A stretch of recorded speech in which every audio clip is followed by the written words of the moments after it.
Amina. Aya tuni swaifu gospel church square tubigire cyo shomboro cyumwe kama wo mucyamwana mucyulo.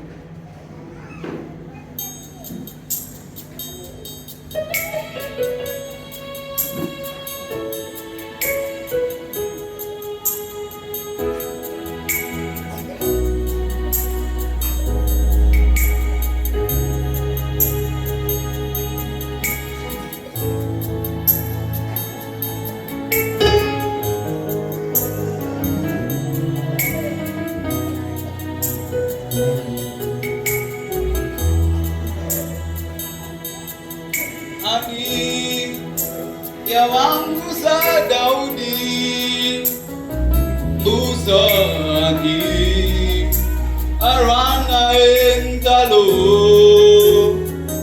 dalani asetula eswasi oyo wakulu enyo sugui musa Hosanna.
Reka tugende na Yesu bishike yomwe. Tagenda n'ikindi cyo nakonka tagenda na Yesu. DJ tekemo. Washemerwa no terenga rubigo cyasezo.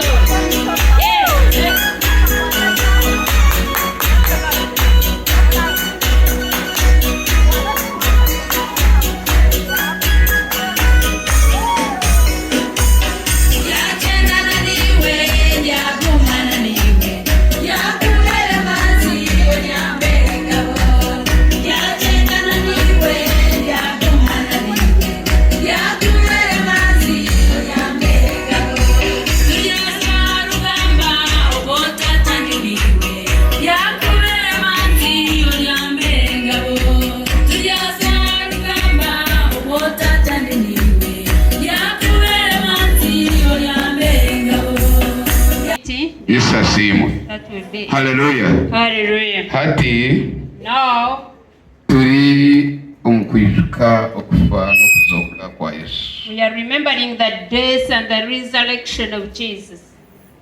Amazima garingu Yesu akijo musawo. The truth is Jesus came to this world. Yajwara umubiri. Put on the flesh. Yatura umusiji. Lived in this world. Wiri wahika yahaya magarage. Time came, he gave out his life. Yatufera musharaba. He died for us on the cross. Akuna mazima kafa. yapfa yasohoka. That's the truth. Jesus died and he rose again. Yesu asimwe. Praise Jesus. Hallelujah. Hallelujah. Ababiri bari home night prayer. Those who were around during overnight, Mborekire bintu bimwe. I showed you some things.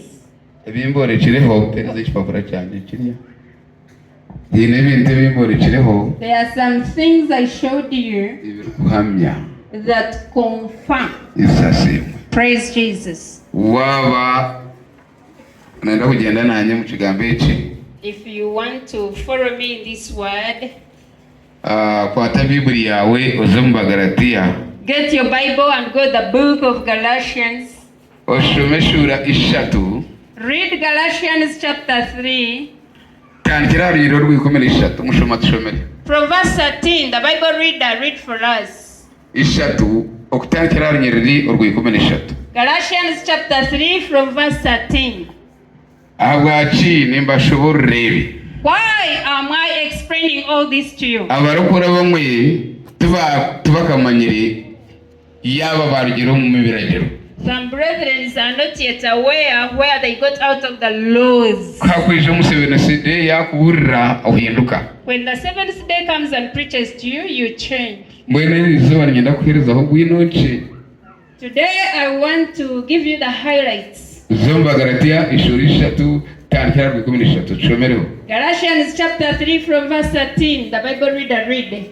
Wanashoma za kore za Christmas za Pascha. Yesu ashimwe. Kagira washo. Agira ati Kristo akatucungura omukeno gw'ebiragiro obu yacenwa aha bwitu aha kuba kikandikwa ngu omuntu weena orihanikwa aha muti acenwe. Kristo akagira ati. Christ did what? Akatugira ati. He redeemed us. Akatucungura. He redeemed us. Omukeno gwaki. From the curse of what? Omukeno gw'ebiragiro. From the curse of the laws. Wishe mukacungurwa. You were redeemed. Omukeno gw'ebiragiro. From the curse of the laws. Yesu ashimwe. Yongeraho.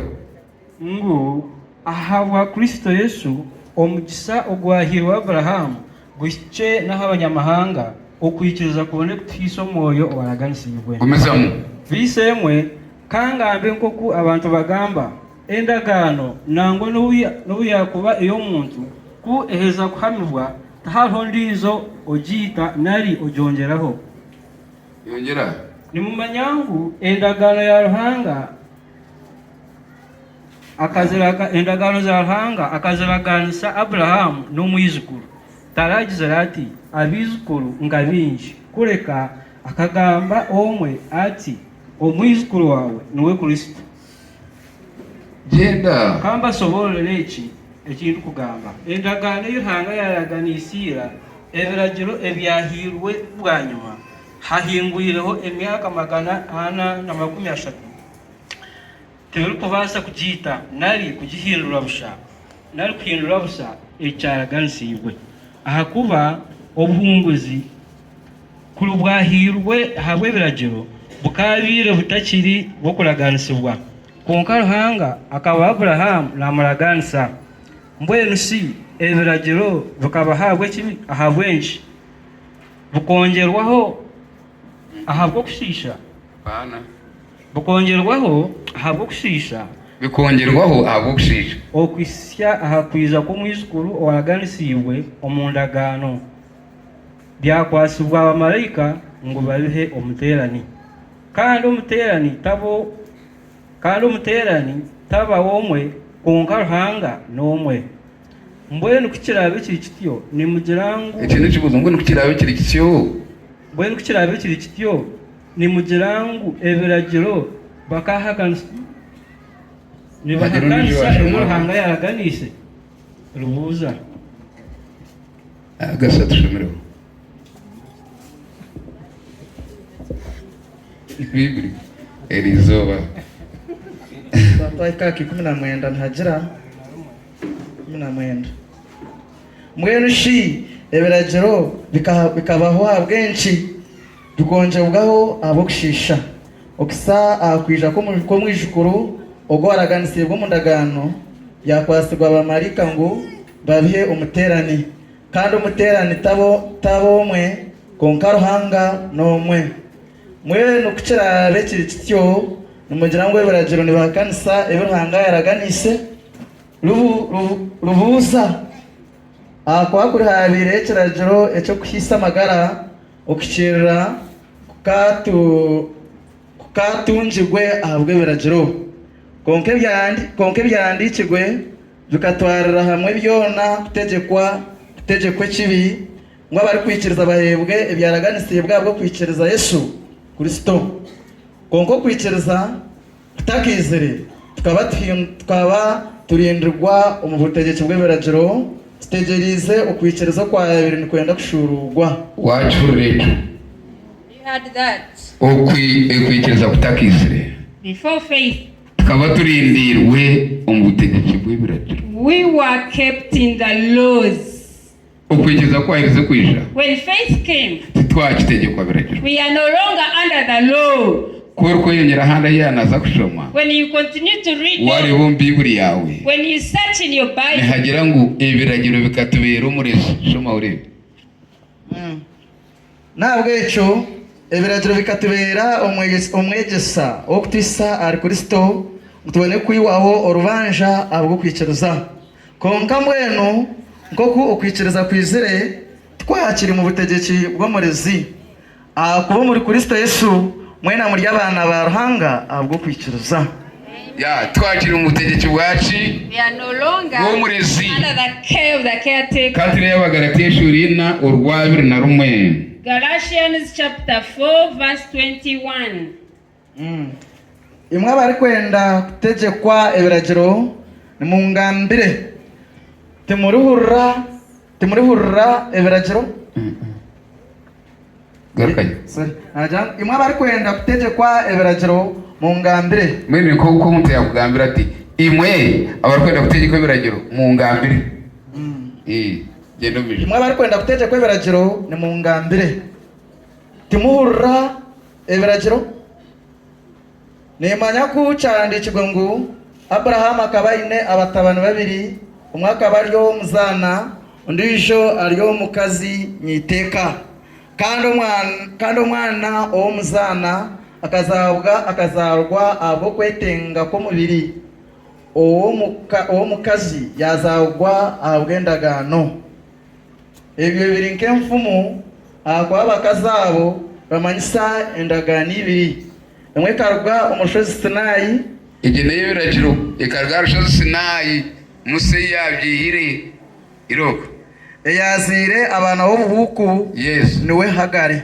genda umisho mwene Hagari ogo nashanise bwa nkor shozi Sinayi ogo mu Harabu urukugeranise bwa na Yerusalemu ekiroho na hati kuba aryo mu bahuku kuba ari umubuhuku hamwe n'abana be konka Yerusalemu eyo mu iguru no mukazi nyiteka kandi niwe mawitwe kwakikandikwa ngo shemererwa iwe ngumba etazara imusa iraka otera kari iwe otarumwa kuzara kwa abana b'enyangwakazi nibakira ab'enkundwakazi abantu b'enyangwakazi nibo bana ba Sara nibo bakomoka omuryoha omuri Isaka ab'enkundwakazi nibo bana ba Hagari abo nibo b'amateka abarishozi kuri yankaye Sinayi isazimu hatwo kwije wayo koma yo kuriya noba nogaruka omu mateka hati Yesu akatukomora Jesus set us free. hati turi abahunguzi We are the heirs abukungura who inherit na Yesu together with Jesus. isazimu Praise Jesus. kanshemeho ikindi tubase kweza eshurina abaroma origirirwa 30 okushyarwa 31 urachiwe na shoma bubwire abarome shurina 30 turu abaroma ya jizo Abagalatiya ishurina rwa 30 kushyarwa 31 Abagalatiya Abagalatiya 3:2. Abagalatiya 3:2 ntagira ati konke byandikirwe bikatwarira hamwe byona kutegekwa ikibi ngo abari kwikiriza bahebwe ibyaraganisibwe abwo kwikiriza Yesu Kristo.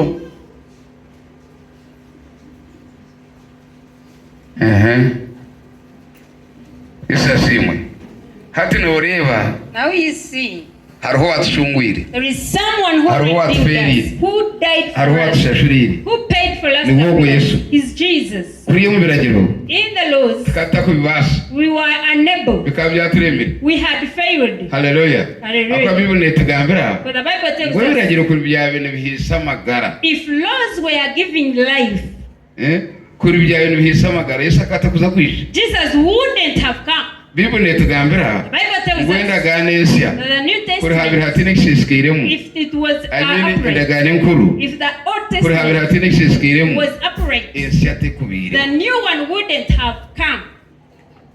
Endagane ensyo kubaho The New Testament, abantu bakaba to be, batine na Ruhanga. people had separated Yesu from nuko God. kwisha So Jesus came.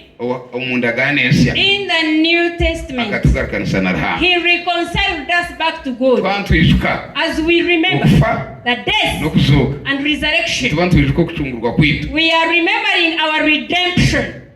Isasimu Praise Jesus. ntitwishuka ngo tukashashurwa We are remembering that we were paid for. omuhendo ogutwabire tutakubasha. The price of which we were unable to pay. Ya Isasimu Praise Jesus. bite nebyo With those, katwakire Samuel ashabahebwa let's welcome Samuel abasha Shabahebwa twebembera. to lead us.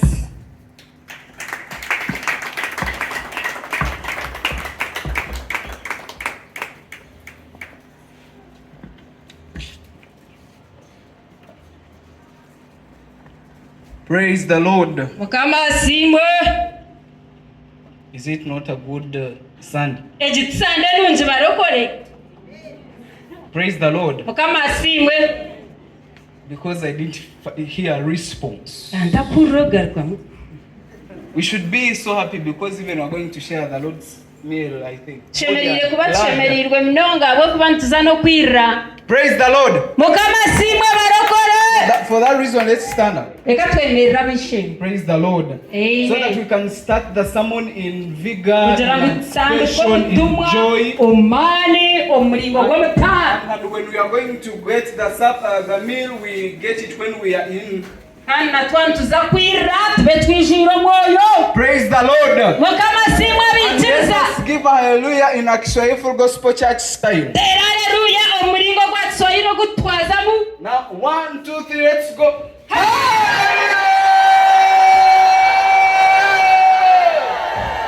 Amen, amen, amen. Amina abikiriza. Let's take our seats for the interest of time, Katushitame ahabw'ensonga y'obwire. and let's give our ears to the sermon. Amatugituka tugigure ture enjiri. I thank the apostle for the opportunity Nisima aposo ahabwa kumpa mutishogo. to come and share in this great Sunday. Kubasa kwisha kubagana nimwe kigamba hari sandeje y'amana. And I will come in all your capacities. Nimbakira mweno mbitinisa byanyu.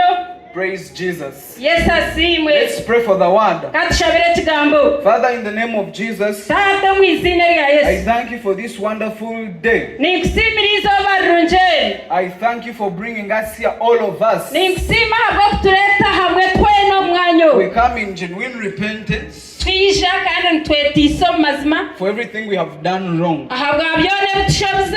We thank you for your forgiven us. Nitukusima habwo kuba We watusasira. also come to hear from you. Kandi twisha kurra kuruga We pray hariwe. that you speak to us. Nitushaba ngo ogambe hamwe nitwe. Let your spirit take control. Reka omwoyo orukwera ategeke. Thank you, Jesus. I pray in the name of Jesus. Nakusima Yesu nashaba mu izina rya Yesu. Those and said, Abarukwera twena tugire ngo Amen. Amina. Praise the Lord. Mukama asimwe. So today I'm going to talk about Jesus resurrected. Erizoba niza kugamba kugira ngo Yesu akazoka. Praise the Lord. mukama si And in that, I want to discuss the power of his resurrection. nizagamba hamani gwo kuzoka kwe. Praise the Lord. Mukama si From Paul, he tells us how these things are so important. from Bibiri nihatugambira ko ebintu ebiri eshonga nkuru munonga. He said if Jesus didn't resurrect, then we believe in vain. Bibiri netugambira kuri Yesu atarazokire okwitiriza kwitu nikuba kurya okwabusha. Praise the Lord. Mukama The si birth,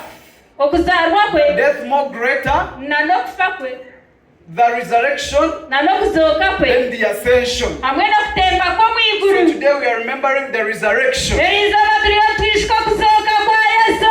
Give God a mighty hand clap if you are in that remembrance with us. Terera hange engaro z'amaani gw'orabe ni wali omu kwijuka okuzoka kwa Yesu. Praise the Lord. Mukama asiimwe. So there is a way we always celebrate these things. Hariho omuringo ogw'obutosha tushaguzamu ebintu. In the way we celebrate Christmas, Hariho omuringo ogu turikujaguzamu okuzarwa kwa Yesu. the way we celebrate Easter, Hariho omuringo ogu turikujaguzamu okufa n'okuzoka kwa Yesu. that when we are born, we were all introduced to this. Itwe twazingwe mukwe twashangire kiri.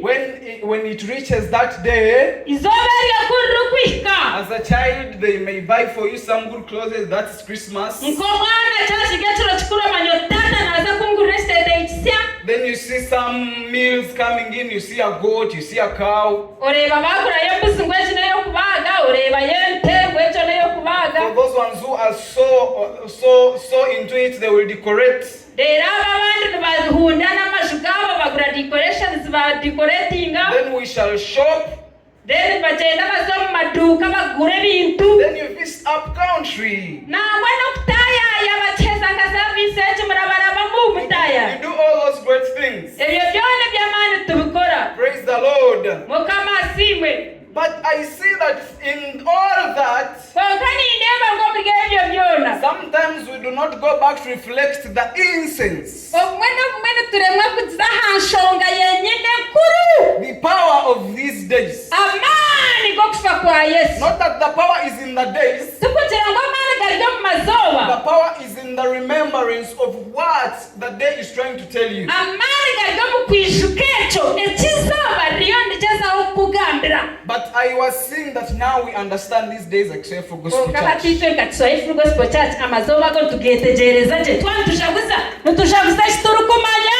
Praise the Lord. Mukama asiimwe. These days are days where we should go back and reflect. Amazooba aga n'amazooba gutushemereire kugarukayo tukateekateeka. We reflect Tuteekateeka. the power Twijuka of the death and the resurrection of Christ. amaani g'okufa n'okuzooka kwa Kristo. Praise the Lord. Mukama You asiimwe. go and see in countries how they decorate. Ogenda oreeba nanamutawuni hatoona You see nahadikoretinga. like Dubai. Oreeba ka You Dubai. see those Arab nations Oreeba amahanga ag'amaani ogu gakuba gadikoretinga. decorating for Christmas, and you said if they understand Oreeba this. obumwe n'ogenda oreeba nk'aga amahanga ag'amaani nka za Dubai gadikoretingirogiro tukuru nibeetegereza eky'eryizooba Praise the Lord. Amen. So, but this is the message for us Christians. Obu n'obutumwa bwitw abaikiriza.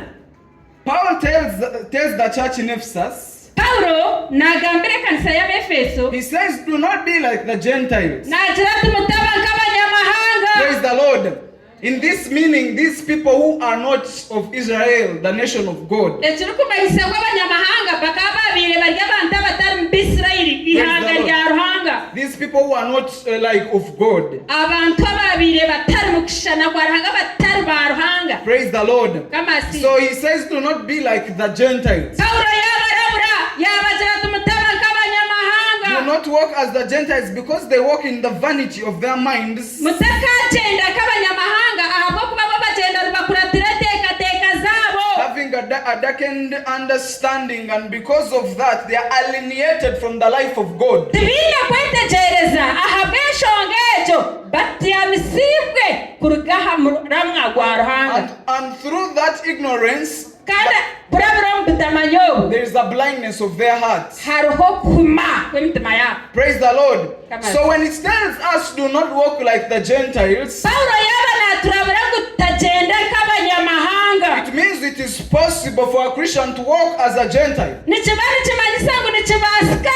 kushanga ori omwikiriza kwonka niiwe noogenda nk'abanyamahanga. To live of people who are alienated from the life of God. nikibasika kushangwa ry'omurokore konka nibona oturra omu magara agatishikire kuruga aha muramwa gwa Ruhanga Because of the ignorance that is of them ahabwa butamanya oburinko bwabo and the blindness in their heart. hamwe n'okuhuma kw'emitima yabo. Their minds are vain and their understanding is darkened. ebiteekateeko byabo bikwasirwe n'okwetegereza kwabo tukuro.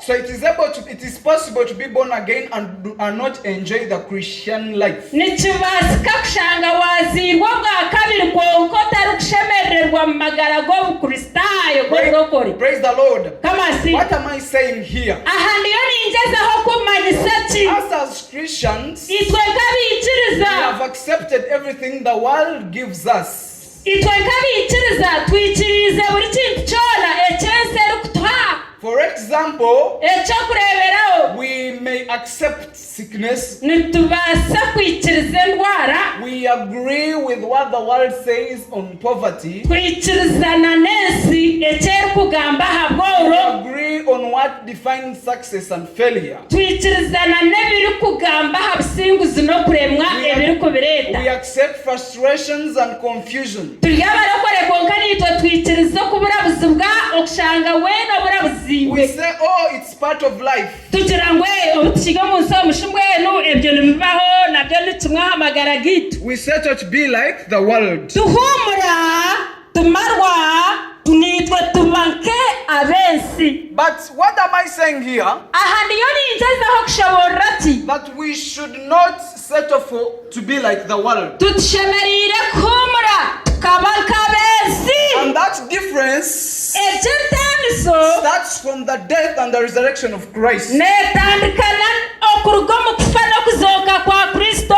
Praise the Lord. Come on. And if you want to have that difference, waba noyenda kuba ow'entandiso ogwo, those days we should not take them the way the Gentiles take them. waba noyenda kuba ow'omutaano amazooba nk'eri iwe torikurutwaramu nk'oku abensi barikurutwaramu. Praise the Lord. kamasi It is a day of reflection, eri n'izooba ery'okuteekateeka aha kyakozirwe, a day of agreeing in your spirit, eri n'izooba ery'okwikiriza omu mwoyo waawe, a day of bringing that spiritual understanding and revelation, eri n'izooba ery'okutunga okushuruurwa okw'ekyo eki Yesu yakoriire, of knowing what you became when Jesus died and resurrected. eri n'izooba ery'okumanya eki wakoriirwe obu Yesu yafa akazooka. Praise the Lord. mukama asiimwe. Praise the Lord. abarokore Yesu Those asiimwe. who understand it, shout amen. waba oriyo n'okyetegereza gamba amiina. eri n'izooba ry'okwetegereza eki Yesu yakoriire obu yafa akazooka. Praise the Lord. mukama As asiimwe. far as reflect on these days, obutosha nitwishuka aha bintu ebi, there will not be any reason to settle for these things I was talking about. abarokore ekika tukihurire gye twaheza kwijuka tukecumintiriza tukamanya eki Yesu yatukoriire aha izooba nk'eri obu yafa akazooka, toramarurwe omu magara aga ga rwagati, toragamarurwe munoosa kugira oti eki Yesu yakoriire rinteerwa kutunga ebyangye byona. Praise the Lord. mukama asiimwe. So people have not received the happiness, abantu tubabasize kutunga okushemererwa, and yet they are Christians, kandi obwe n'abarokore, yet they are heirs of a good life. abantu tubabasize kushemererwa kandi obwe n'abarokore kandi abahunguzi ab'amagara marungi. Because many of us do not actually understand why Jesus came. ahabw'okuba bingi omuri itwe tuturukwetegereza eshonga bw'eki Yesu yizire. Praise the Lord. mukama asiimwe. So the start to understand it is always to reflect. n'ahabw'ekyokutandika kugira ngu oyetegereze iwe nooguma nooyecumintiriza nooyishuka eki ekyakukoriirwe. Ekitandika na n'okwijuka ekyakukolire. It starts with a reflection of what was done for you. Praise the Lord. Come on. So when we come to the power of his resurrection, kuturikuza amaani g'okuzooka kwa Yesu, we go back to the story of Jesus on the cross. nitugaruka aha kitebyo kya Kristo aha musharaba. And he's crucified, he was crucified of our sins. Yesu akabambwa ahabw'ebi bitu. The Bible calls him the propitiation of our sins, not only for us but the whole world. Bibiri negira ngu niwe yahindukire ekitambo ahabw'ebi bitu byona, tihabit twenka prekesi yona. Praise the Lord. Come on. And on that, I'm Ahashonge saying that Jesus is not for only you as you are here. yes tuwa wowe kuboryaha We should also go and take that salvation to the world also. shemerire kutwara kujinwa tukakutwara esi yona. Praise the Lord. Kama Let me si leave that to that. echo kanchi komya. And then he says it is finished and he dies. Aha msharaba Yesu akagira chawa bwanyuma yinuko mutwe yafa. Satan knew that was the end of Jesus' story. Stane yekamanya ngwaja niyo mheru ya Yesu. Praise the Lord. Mukama simwe. But he didn't know Stana kabata kumanya. that was the power Ngwakaba hari yama. of salvation. Ago kujinwa. Praise the Lord. Mukama As a Christian, iwe komu ichiriza. never is ever trying on you, Burchana chiru kwaraturwaho. trying against you, Burchana chiru kurwanisa. knowing it has caught you in the corner. Chiru kumanya nguchakuheza chakufunza chakutamuka dukuru. The devil knows it has caught you in the corner, Stane yo mwene kurumba komu ichirize manyete nakuheza nakutamuka dukuru. but it doesn't know it all. Konka stane teru kumanyira chumwe. So instead of getting frightened, Omwanya gwo kutina murokore washikaho mbere zikumire. trust God Iwe Yesu geruhango who mu always mberejo. surprises the devil. Stane na isha kurekura. No! God who always surprises the devil. Omumbere kumire murokore gumo Yesu geruhanga ogwo rukutangaza stane. Praise the Lord. Ruhanga naza kwihayo na stane tangare jete. Praise the Kambe Lord. ninjira ngo muhereze kayagema. Sometimes you will set a weakness. Omwana mwe stane neza kuretera bwerema. Sometimes the devil will set an entangle.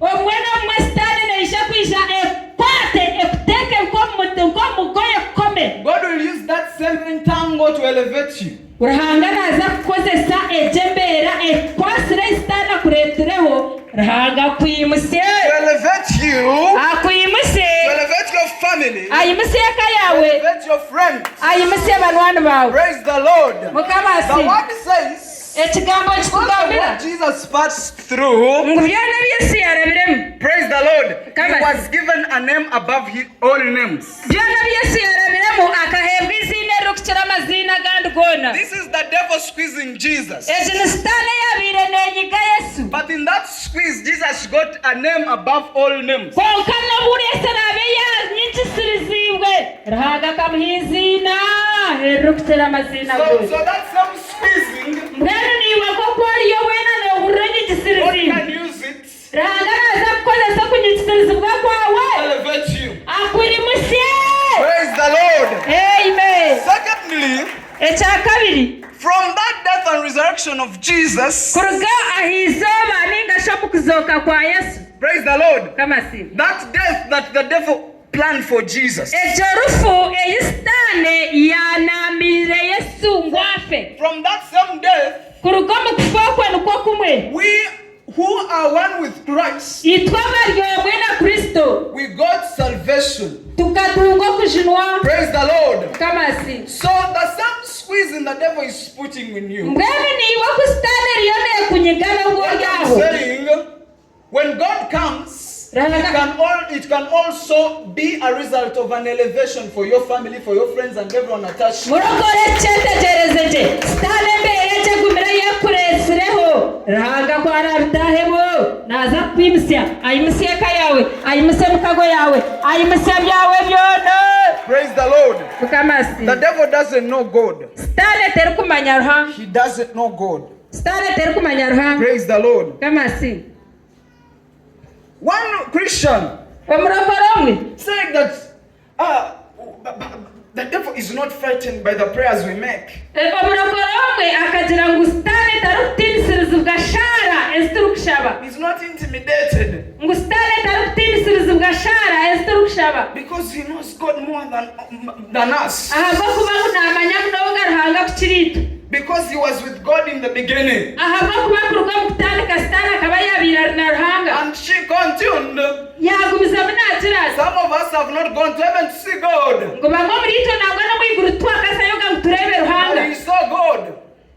He saw God, the devil. konka yo Satani ekareba ruhanga kandi itwe twakazaga na mwiguru kureba ruhanga. But another man gave this woman a good answer. Konka kandi hona nabwe akahereza umukazi we cyo garuka mu icyo kirungi. Praise the Lord. Kama si The man gave this woman a good answer. omushisha wo akahereza umukazi we cyo garuka mu kirungi. Praise the Lord. Kama si It is true. namazima nechamazima The devil was anointed.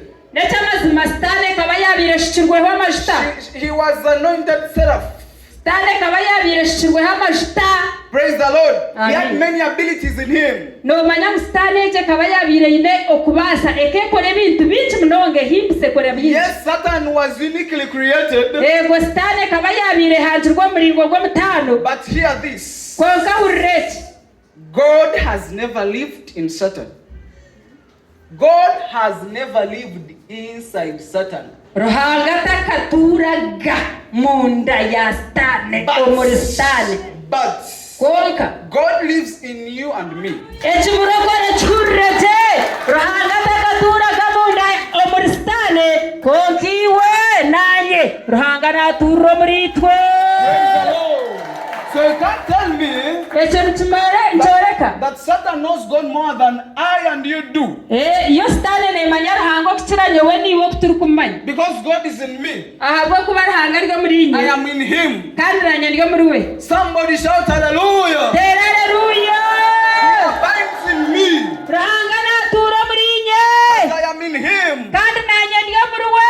The kind of revelation I have, omuringo gw'okushorurwa kunyine Satan can't have such a revelation. Satani takabasa kugira okushururwa iwe kwine ahabwokuba iwe ine ruhanga ryo muri iwe okushururwa kwine n'obuhango. Praise the Lord. So Kamasi that's why the Bible says niyo shanga bwaki Bibuli neetera the wisdom which we speak ngo obwenge buturugamba is not the wisdom of the world, tubwenge bw'ensi which is brought to nothing. oburukuhindurwa busha. And this wisdom we teach, Obwenge buturukwegesa the Bible says that the princes of this world didn't know. Bibuli negira ngu na n'omutegeki w'ensi kitari kubumanya. From the Bible, Kuruga Bibuli it says, kihandikirwe if the devil knew, Satani kuri yabire n'amanya. if he knew, Satani kuri yabire n'amanya he couldn't have crucified Jesus. akaba yabire atarabambe Yesu. Praise the Lord. Kamasi These things were already prophesied. ebyo bintu bikaba byaragwirwe kare runonga. But the devil didn't know that he was putting himself in the corner. Satani kaba yabire tarukumanya ngo kufa kwa Yesu nukuze kugitwara kugiteka mu kadukuru kukinyigireyo. Praise the Lord. Amen. So no matter what the devil tries, Ntabwo icyo tishonga kintu cyone Satani aragezeho. no matter what he tries, Tishonga Satani cyone the cyarakore. that is said upon you by the scriptures Ese cyakugambirwe wiwe obyandikirwe. has to come to pass. Nikitekwa kwishira. Praise the Lord. It has to come to pass. Nikitekwa kwishira. Praise the Lord. Mukamasi. We are talking about the power of his resurrection. Turiyo tureba amano go kuzoka kwa Yesu. Surprisingly, I'm yet to explain it now. Ndache kushobora amana. So we were already seeing the power. Tureba amani We are going twagareba. to see something greater than that. Konka turiyo tuza kureba hakirengera So hamana. stay with me. Gumanaye tega Stay with me. matu. Tega matu. Praise the Lord. Kamasi. So Jesus, the Bible, praise the Lord. Mukamasi mwe. The Bible tells us that there is a person in Godhead Na Bibuli netugambira ngo hariho omuntu bwa ruhanga who was responsible for the resurrection of Jesus Christ. owabira ino obuvunaanyizibwa bwo kuzoka kwa Yesu. Praise the Lord. Kamasi. And that is the person of the Holy Spirit. Kandi ogwo niwo muntu omwoyo orikwera. That is the person of the Holy Spirit. Omuntu omwoyo orikwera. That is the power of the resurrection. Ago nigo maani g'okuzoka. Praise the Lord. Kamasi. The power of the resurrection, Amaani g'okuzoka. the power of in the hope, the hope that is in the resurrection Amasiko agari omu kuzoka. is the Holy Spirit. Amasiko agari omu kuzoka n'omwoyo orikwera. Praise the Lord. Kamasi. As you see Kworikureba. or reflects Wateekateeka. on the resurrection of Jesus Christ, Aha kuzoka kwa Mukama witu Yesu. this should emerge out a reflection that will bring an intimacy, a relationship with the Holy Spirit. Echemerire kuretera teka era kutwareka kutomunkorengana n'omwoyo rwera. Praise the Lord. Come on. So as you enjoy this day, as I enjoy this day, know that the power of the resurrection of Christ was the Holy Spirit. Praise the Lord. And the reflection should emerge out a relationship. Praise the Lord. We are still going. Amen. Amen. He's the spirit of life. No moyo wa magara. Praise the Lord. Do you understand what I'm saying? No yetegereza nakira no moyo wa magara. Every time you speak about life, obwira bwana wagamba magara. You speak about the spirit. No wagamba moyo. The Bible says the devil came to steal, kill and destroy. But Jesus came to give us life. So he came to give us the spirit. And the spirit to give us life. Life in our bodies. Life in our business. Life in our families. And he did that when he resurrected. Praise the Lord. The power of resurrection. The power of resurrection. The scientists say, oh, even by our own understanding, lay understanding, we know that when a spirit is still in a person, that person can die.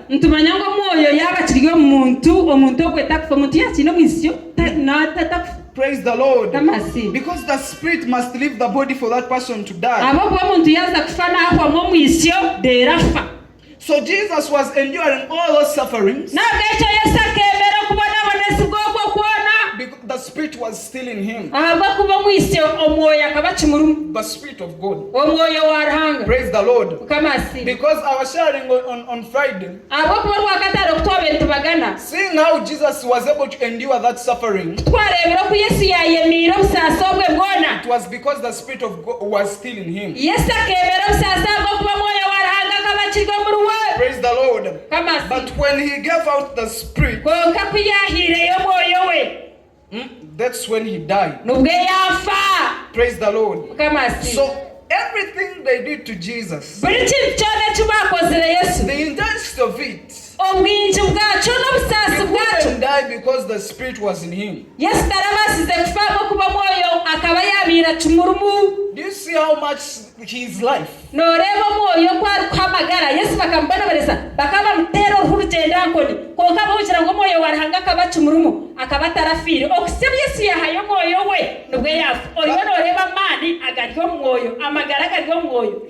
read Hebrews chapter 9 verse 14.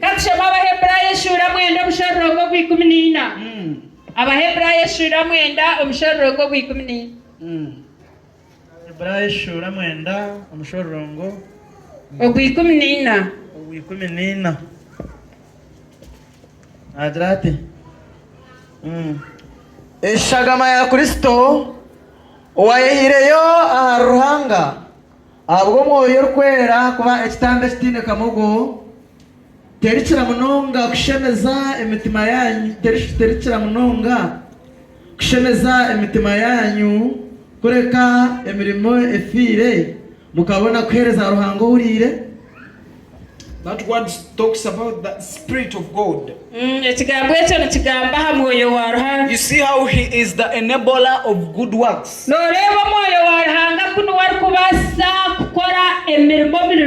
working of the Holy Spirit is to make sure that wherever he goes, he gives life.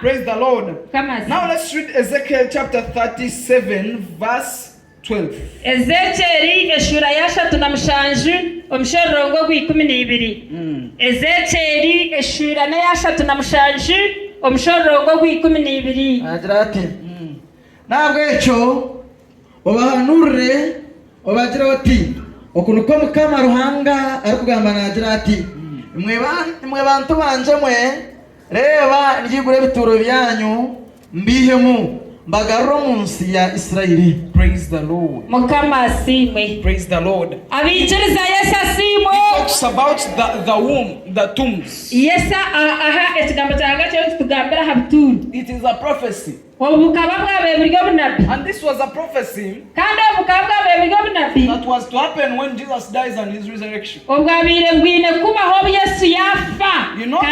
know when Jesus died and when he was resurrecting, he resurrected with many. Praise the Lord.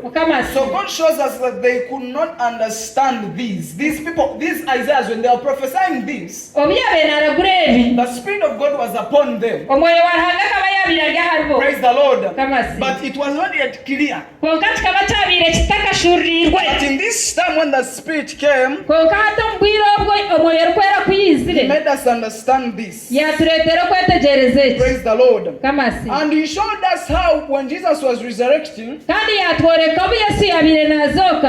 many tombs were opened.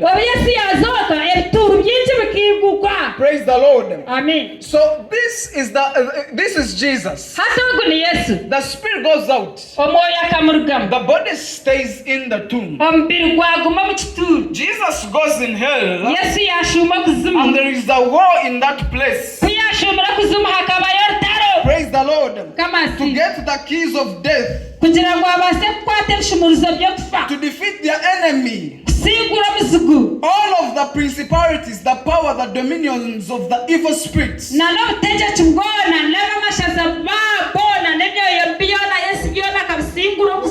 collected as an army. And Satan may have said, let us attack him.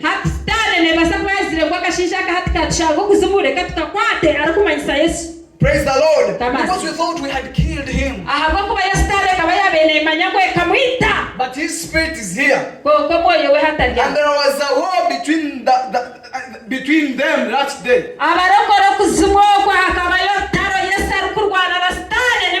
3 days account of a warfare.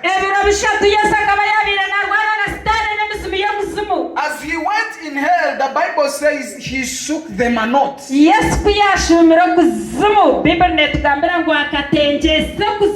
Praise the Lord. That is in Colossians chapter 2 verse 15. He shook them a knot. And a knot means to nothing. Praise the Lord. If you are there, read it. 2 verse 15. Abakolosayi 2:15 ntagira ati kandi kuyaherize kujura ibyo butegeki n'ubushobozi yabihemura butunu yabisinguza ubwo musharaba. Praise the Lord. Praise the Lord. So he defeated principalities of hell.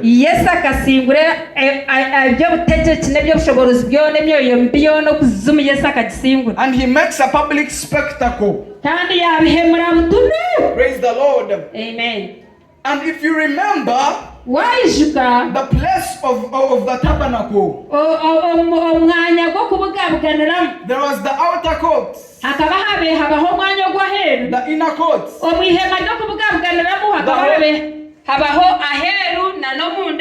and the holy place, the holy of holies. And nobody had an access to the holy of holies except the high priest. It was the holiest presence of God on the earth. There was only one man who went there every year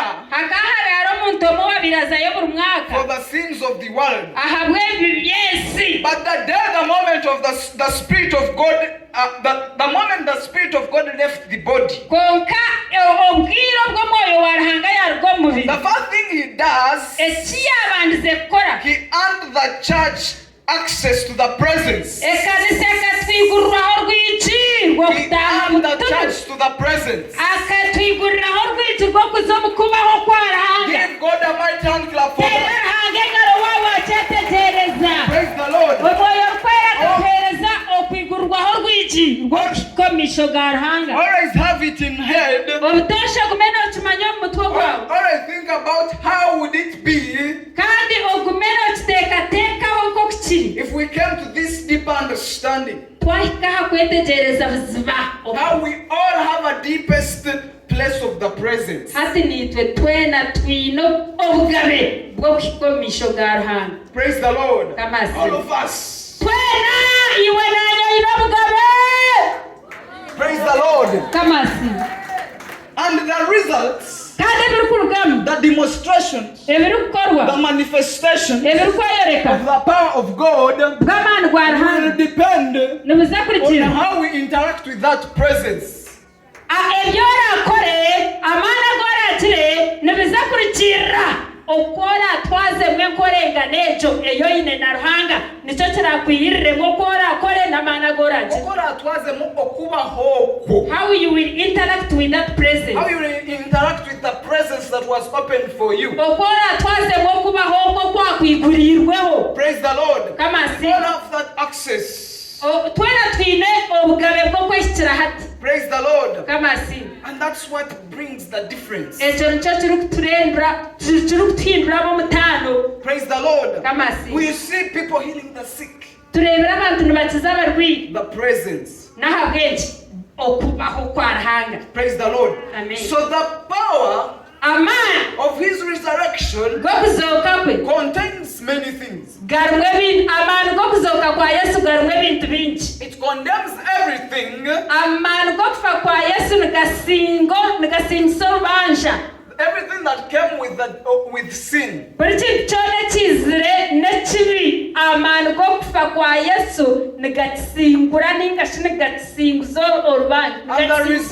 And the resurrection Kandi okuzooka kwe gives us nikutuheereza. every plan God was intending to us. Okuzooka kwa Yesu nikutuheereza okukikirizibwa kwa buri nteekateeka eyi Ruhanga yateekateekire. So to move in that power Okugyendera omu maani ago is to utilize that presence. nooba oine kukozesa okubaho okwo. Praise the Lord. Kamasi. That presence. Okubaho okwo. Read for us Ephesians chapter 2 verse 18. Tushomere Abefeso eshuri ibiri omushororo gw'ikumi-na-munani. Abefeso eshuri ibiri omushororo gw'ikumi-na-munani.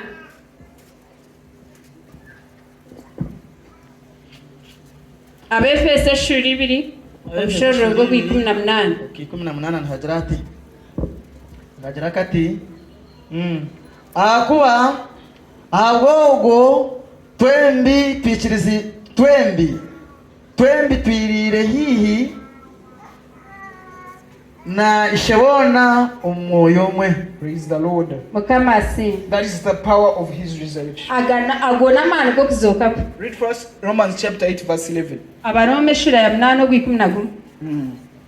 Agira ati kumurabe mutugwamo umwoyo ubwo wazwire Yesu umubafu, ubwo wazwire Kristo Yesu umubafu, aryahindura n'imibiri yanyu eyo kufa okubeburire, ahubwo umwoyo we utura muri mwe. Let's give God a mighty hand clap. Katere Ruhanga engaro z'amaani ahabwekyo. Praise the Lord. Mukamasi. The power of his resurrection. Amaani g'okuzooka kwe It is in the Holy Spirit. gari omwoyo gwe. Praise the Lord. Mukamasi. Let's give God a mighty hand clap Katere Ruhanga engaro as z'amaani. we receive the apostle Turikwakira aposto. come and take us forward. Aija kutwara Let's omumaisho. applaud more. Mutere engaro zirikukira ahari ezo.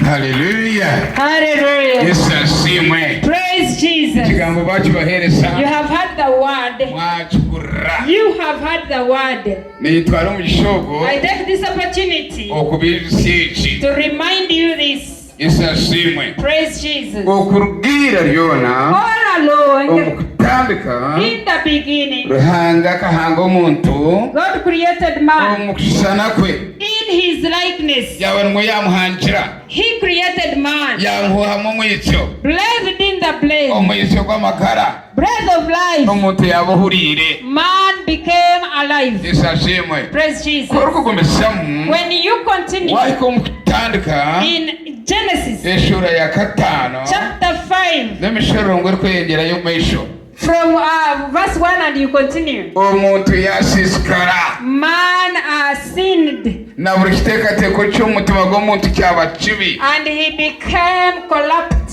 Rahanga yifuza yahangira umuntu And God regretted as to why he created man. Rahanga yagira ati njyahorekereza umuntu n'enyamishwa bimareho. God decided to destroy man and human beings. Isashimwe. Amen. Korko gomeza mariko mushora ya mushansho. God decided to destroy man and animals. And then on the chapter 7, ubarkweta Noha. a man so called Noah. Rahanga yagambira Noha. So God told Noah, yamugira ngo abije Meri. make an ark abantu barhungira to where people will run bakahunga umwegemure from the flood. Noah akamara imyaka spent 120 years naburire njiri preaching the gospel ngo abantu bataho Meri for the people to enter the ark. Myaka 12 In 120 years abantu bakabyita ibiganiro. People thought it was a joke. Abamwe bagira ngo nebyano Others say those are the issues of Noah. Isashimwe. Praise Jesus. Hallelujah. Hallelujah. Bwanyuma yebyo Afterwards abantu bagira ngo Noha gwirirairo. Others were like, Noah is crazy. Abantu bagira ngo Noha abire muzehi ubwoko tubwacu koraje. Noah grew old. Ibinyamishwa and the animals byataho Meri entered the ark. konko umuntu yatahamu. But people could not enter. Injira niko kwije kagwa. So it rained. Isashimwe. Praise Jesus. Ibiroma kumyana. For 40 days. Mishoro zo kuzumuza kiguka. The springs just came out. Hallelujah. Amen. Echarigiremo. What resulted? Abantu bakatandika kwiruka. People began to run. Nigenda ngo bataho Meri. Wanting to enter the ark. Konke Meri kija yagabwa yacingirwe. But it was too late for the ark was closed. They started to knock. Nibagira ngo Noha. Calling Noah. Tuyigureho. Open for us. Noha kagarakamu. Noah replied, akabagambira atarwigiti narucinga. I've not closed the door. Wacingwa mukama warwo. The door was closed by its owner. Ninyenda kubagambira Meri. I want to tell you the ark. Ekegishani kya Yesu. It was a picture of Jesus. Yesu akija no kucunwa. Jesus came with salvation. Yesu akija n'amakara. Jesus came with life. Meri hakarumwo kukira. In ark there was salvation. Hakarumwo amakara. There was salvation and life. Koko abantu bahurire kiri. But people had the gospel. Tibikiriza gumagara. But they did not accept. Tibikiriza kukira. They did not accept healing. Nahatagire burirwe. So even the gospel was preached. Kwiha Yesu arija. Ever since Jesus came. Yo myaka 2020 It is now 2,000 years and more. Injire kaburwa ku rugogwe. The gospel was preached since then up to today. Koka bamwe. But some tubakwikiriza njiri. have not yet believed and accepted the gospel. Nabo kuba bagikiriza. Even those who believe the gospel, bagaruka inyuma. they backslide. Bagaruka babirugaho. They ignore everything. Yesu ashimwe. Praise Jesus. Hallelujah. Hallelujah. Abantu munana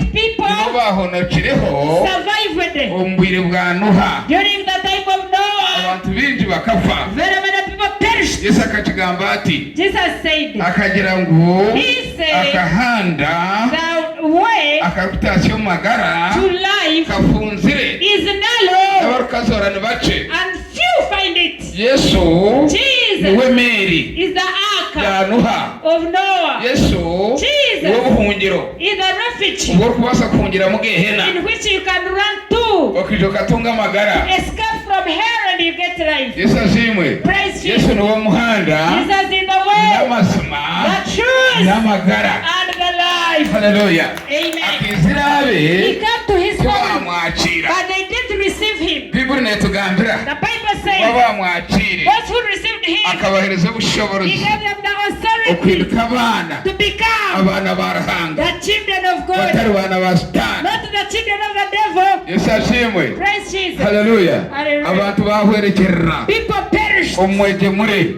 the flood. munana bahonokaho 8 people survived. kubahereze kuhonokaho When they survived, bazara they produced, bayara they became many, bakanya they multiplied, abantu bagaruka bashisha and people sinned ubwire again. bwa Sodoma na Gomora. In the time of Sodom and Gomorrah, Ihanga yayimo mwiguru God burst from yareba heaven. abantu basiskire He saw that the people were collapsed. yashara mu kubosya n'ubuganga He bw'ikibiriti. decided to burn them up. Yesu ashimwe. Amen. Ruti Lot yarabura wandered yayebaganisa and then took off.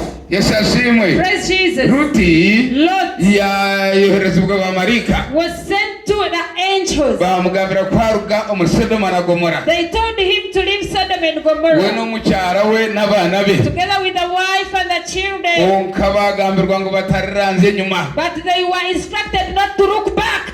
mukaruti A wife to kwiyabirariye Lot, nagenda when she was moving, yareba harubasho she turned aside. yareba abakwe bataruhu She looked at the sons-in-laws and they were ababiri there. baza kushwera bahara Those who were to marry her Yes, ashimwe. daughters. Praise Jesus. mukantuha yaranze nyuma And our wife to Lot, mukaruti ruraza yaranze nyuma our wife to Lot looked back. yahinduka ibari She became a rock.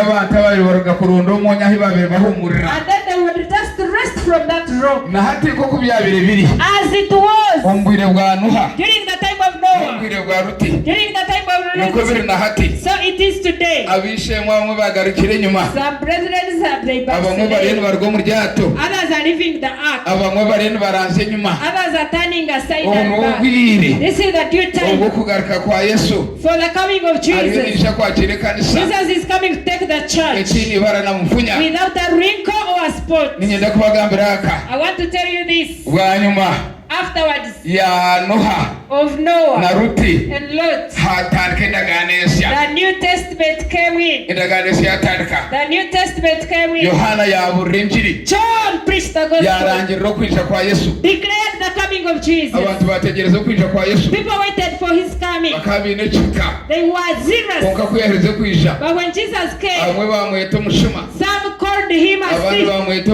umwamuzi Others called him a thief and abandi robber. bagira ngo narya n'abasisi Others said he ate with the sinners. abandi bagira ngo tuwaruhanga Others said he does not come from bakareka God. kumwihakana They denied him. Yesu ashimwe Praise Jesus. ubwira ubwo niko bwabire na hati niko biri That's how it was and that's how it is today. haleluya Amen. bwa nyuma Yesu yazarwa Then Jesus was Yesu born. yatura mu bantu He lived in men. Yesu yahinduka umuntu He lived with men and Yesu he yarya became n'abantu. one. He ate with men. yatura n'abantu He lived with men. yaba munywani w'abantu He became a friend of men. ubwire bwahita Time came. kuyaburakiza imyaka 30 At 30 years, aya 30 30 years, yatandika kubura injiri he began his ministry. yajya uburiro umwaka gumwe He preached the gospel in Yaje a uburiro bwa kabiri year. Second year. yajya uburiro bwa kashatu And the third year. uyu murimo yagushyikiriza He accomplished his work. ukwitwa kwe icyamuresire He yakishyikiriza accomplished his call. amwerwa ibyo byona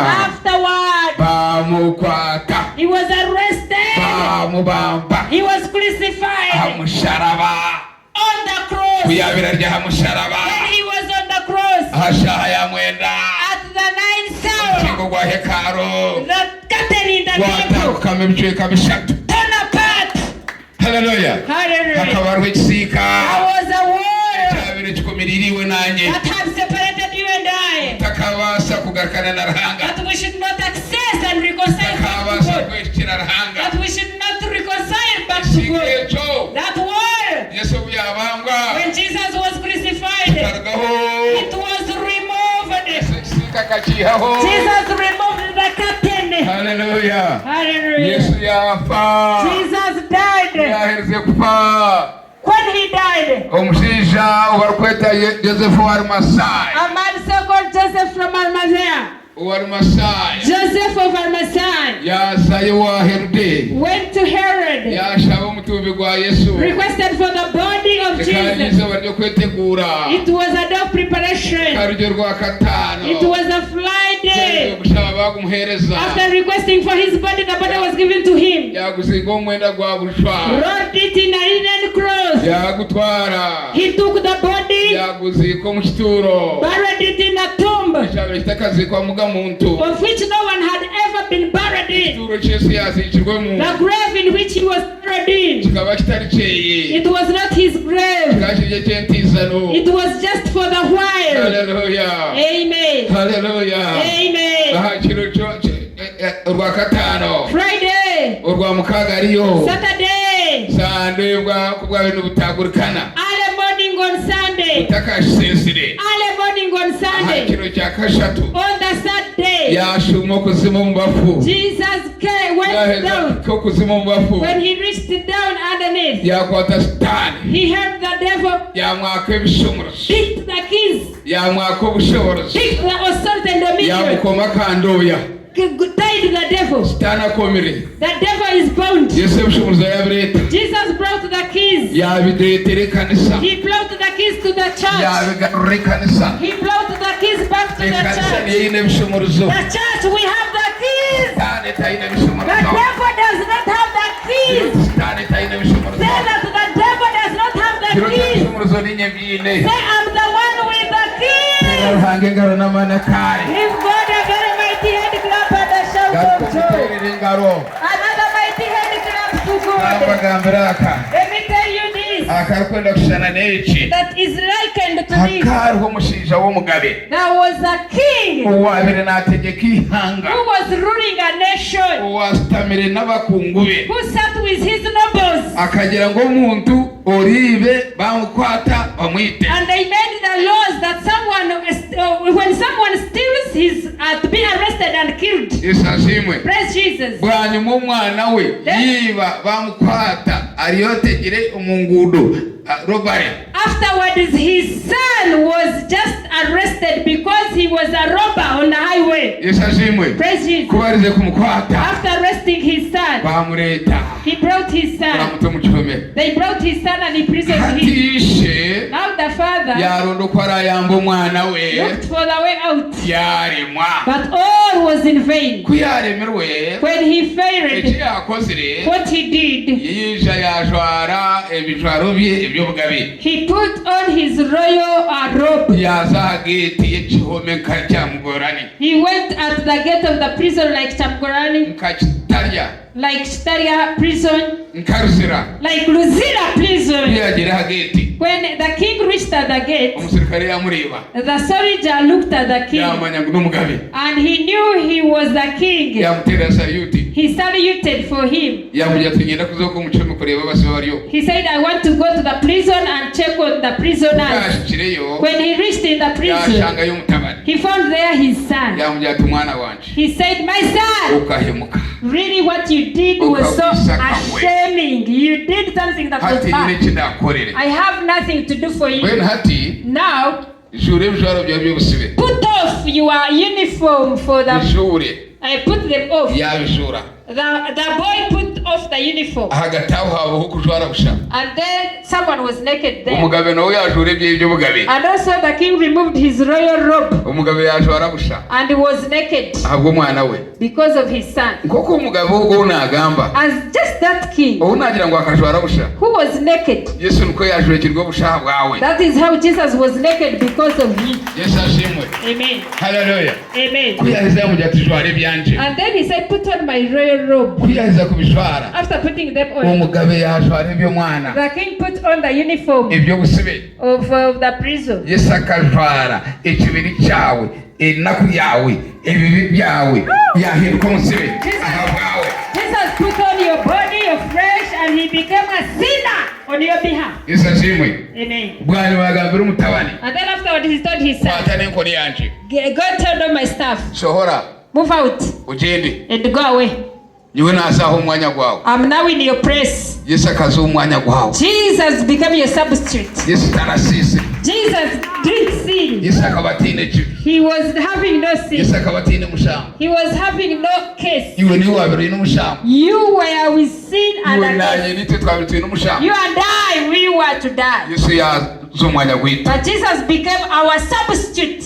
otaramanyire ekibi ngu ruhanga akamuhindura ekibi aha bwitu ngu tuhinduke okukigerera kwa The ruhanga one who knew no sin, he became a sin for us so that we can become the righteous of God. yesu ashimwe Amen. omwana yabya tati kunakuza kurabaho bakankwata Our son was like, what if I'm going to go and they arrest me? ondijo ati nakugira ngu iroko bo bagabwa batakwasire kubarakwate ndyaha iwe genda The king said, you go, if they arrest you, they will bring you back to me. ekintu kyoreka ng'omugabe yikiriza kufa omwanya gw'omutabani The king accepted to die on behalf of the son. yesu akiyikiriza kufa aha bwawe n'aha bwanje Jesus decided, believe the has accepted to die because of you and I. Kuyashire hariya henye na hageti ari natambura ko mugabe ayinoruga rwo mugabe ajere kijaro cy'ugabe. When the son reached the putting on the royal throne, he was just putting on the royal robe and having the staff for the king. Remember, he was the prisoner is the one who and the king remained in prison.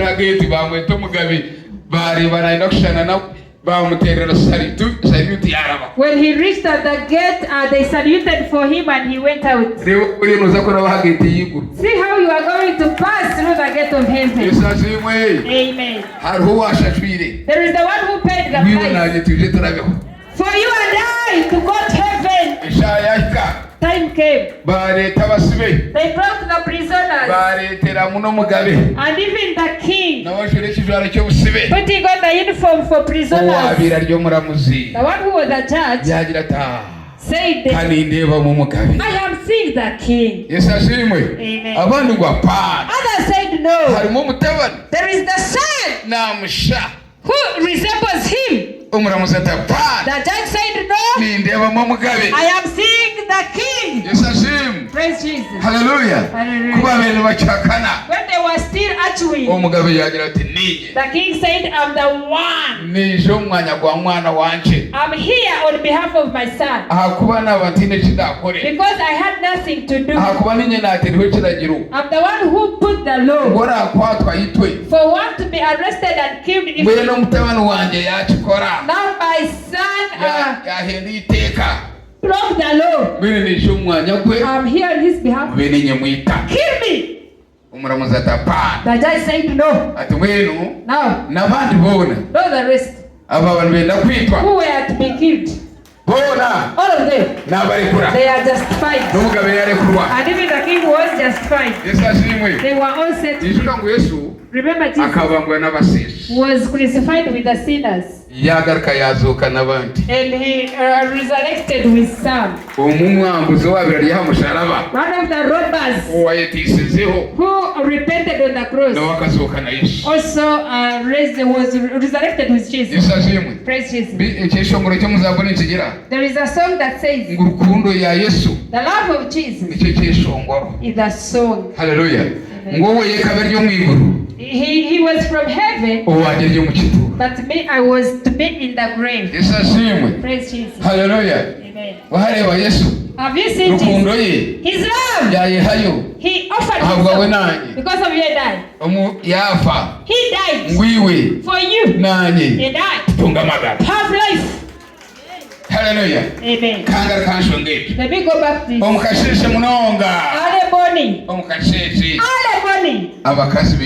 The women came, ran to the grave. They took the spices, the incense.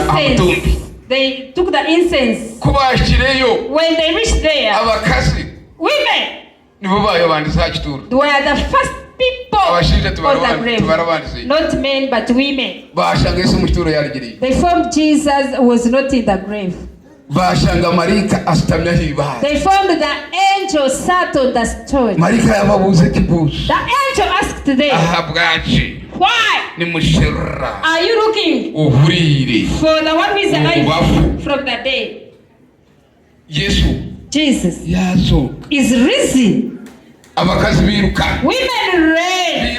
They ran. Took the good news. Women were the first people to preach the gospel about the resurrection. So men had. Peter ran. Went to the grave. Inside the grave he entered. Checked inside the grave. He found the linen clothes. But Jesus was not in the grave.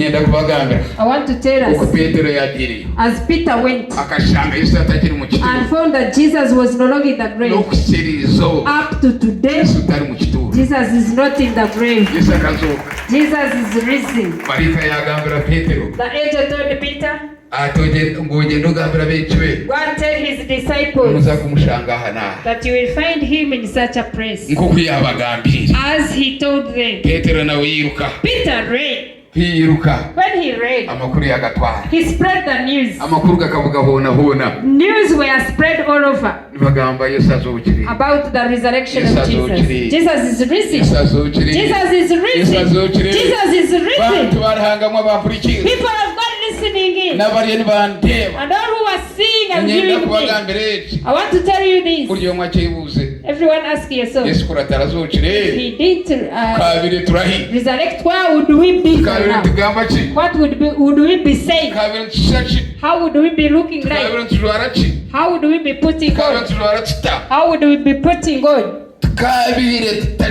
We would be no more. But because he's risen, we are alive. We have hope. We have hope. Because he manifested himself to the disciples. For days he was with them. When time came, he stood before them. And he ascended. They looked up to him. As they were looking up to the sky, they saw the angels. The angel came and asked them, people of Jerusalem, why are you focusing your eyes up the sky?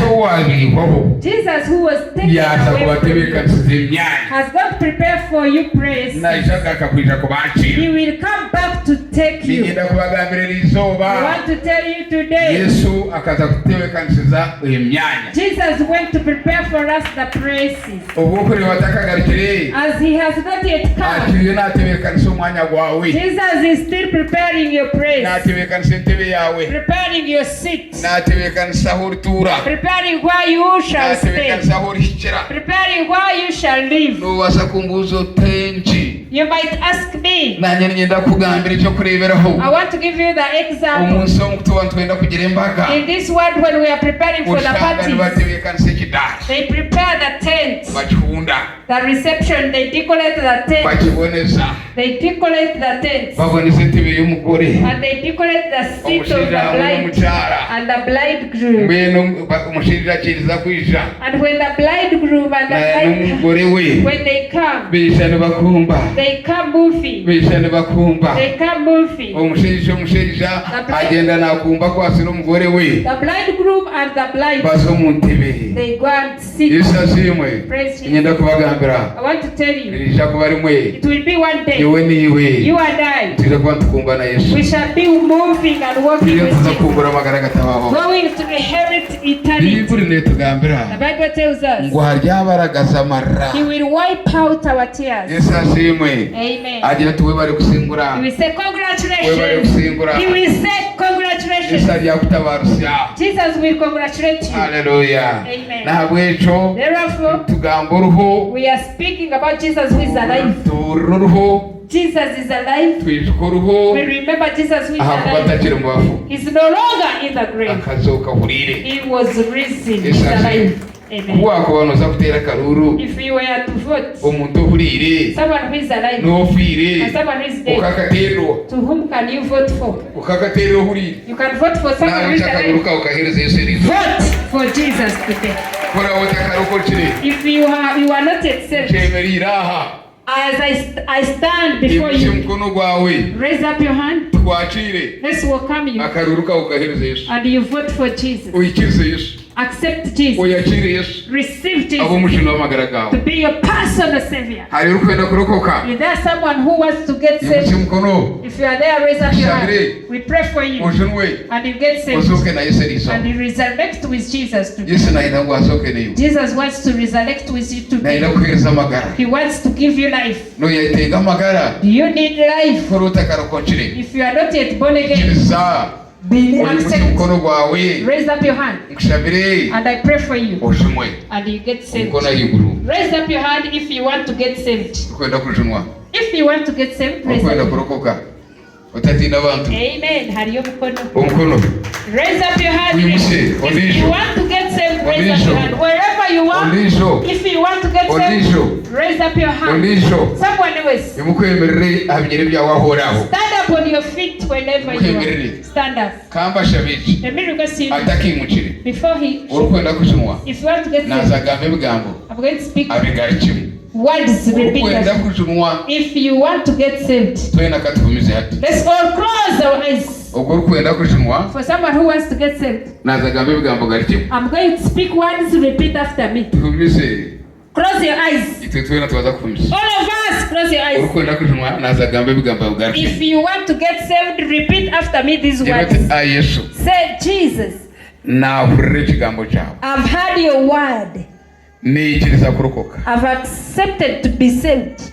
I repent all my sins. Those that I did long time ago. And those that I've just done. Sins that I remember. And sins that I don't remember. All together. I repent them. I leave them. I confess that I am saved. Thank you, Jesus, for saving me. Amen. Close your eyes. If you have confessed such prayer, wherever you are, raise up your hand. If you have confessed that prayer, raise up your hand. Raise up your hand, and I pray for you. Stand up on your feet. Stand up on your feet wherever you are. Where you are, it's stand where. Others, stand up on your feet and I pray for you.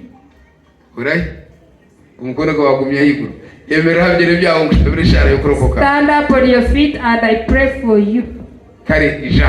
Take a step and come here. Come forward. Come forward.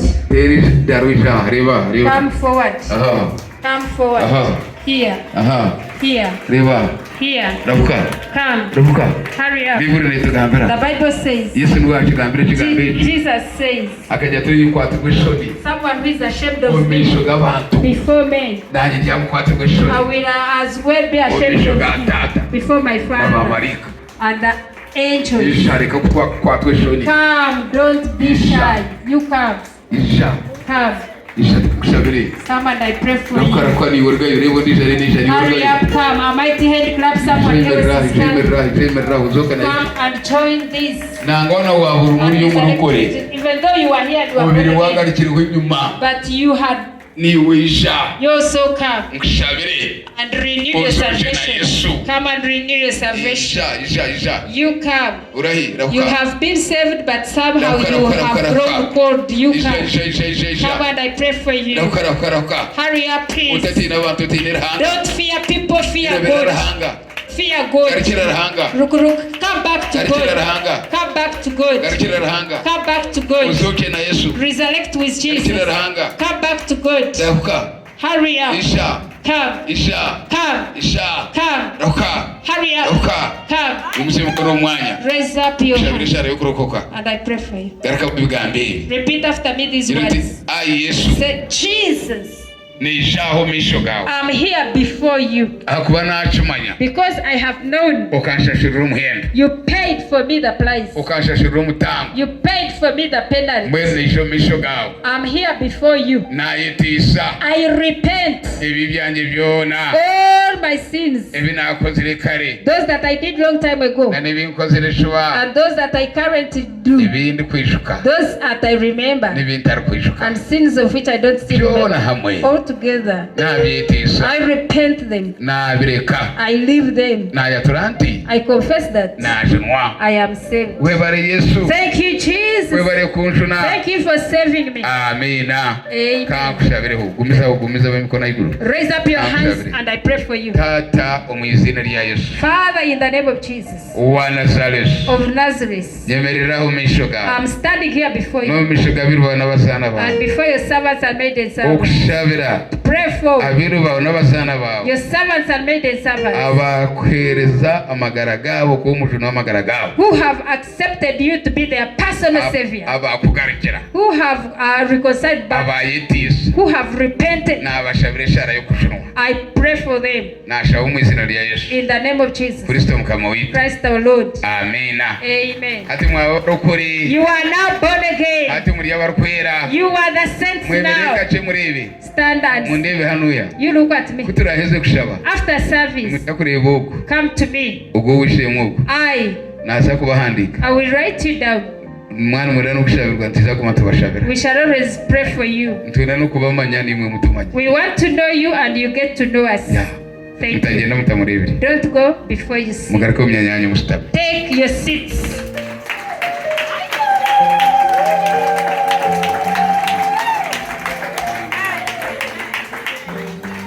Ya kashabe tatu mu izina rya Yesu wa Nazareth. Father, in the name of Jesus of Nazareth, Ikigambo cy'irizoba. for the word of today. Tata ni kwebasa. Father, I thank you okubasa kutwebembera no kutukozesa. for leading us and enabling us. Nishabira birwa n'abasana bawe. I pray for servants and ministers abahuringire yaburu. who have heard the gospel. Reka bebere omubasi. Let it be a medicine to them Ibabere amagara. and be life to them. Nashabanikiriza. I pray briefly Ngo icyo cyakorwa. that you have done that Nashabo mu izina in the name irya Yesu of Jesus Kristo Christ mukama witu. our Lord. Amina. Amen. Hati twaza